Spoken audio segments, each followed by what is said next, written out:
Before we get started, let's look at the prerequisites we're going to need in the following Getting Started series. You have the choice of downloading the source code or running direct via Docker. If you are running via the source code, in this guide we will be using Git, which can be found at git-scm.com.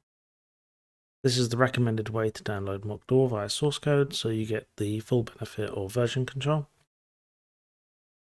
We will also need to install the .NET 6 SDK, which is what Mockdoor is written in. We will want an IDE or editor to run and view the code for Mockdoor. This could be something such as Visual Studio, VS Code, or JetBrains Rider, which is what will be used in the videos in this series. And optionally, if you wish to install Microsoft Thai, you can install that tool using the command here.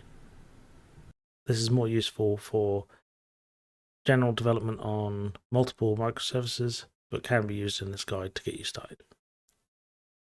If you're running via Docker, the only thing you need is to install Docker itself.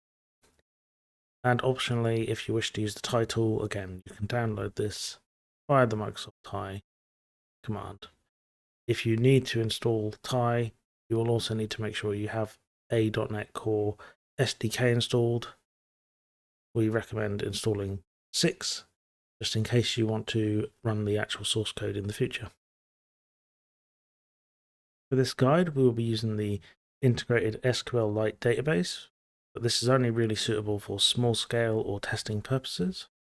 So just as a note, it is recommended that you install or have access to a Microsoft SQL database with a valid connection string ready so that you can connect to a scalable database source. Once you have the prerequisites installed, if you are running via source code, you can download the source code using Git with the clone command. There are 2 options: cloning Mockdoor directly into the folder you're currently in, or cloning Mockdoor into a folder called Mockdoor. You can view the source code and where this GitHub URL comes from here under my Mockdoor/Mockdoor on GitHub. The URL we got via the code button. So let's demo that now.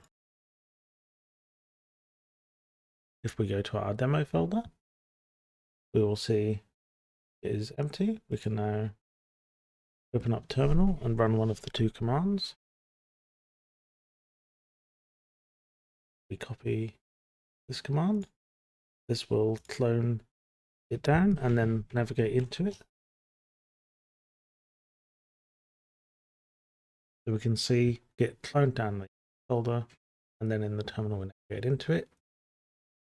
And we can see that Mockdoor is downloaded here. I just show my hidden files. I'm using Linux, so I just did Control-H. We can see, we should see the .git folder here. This is how you know you've cloned it correctly and used GitHub. On to the next video.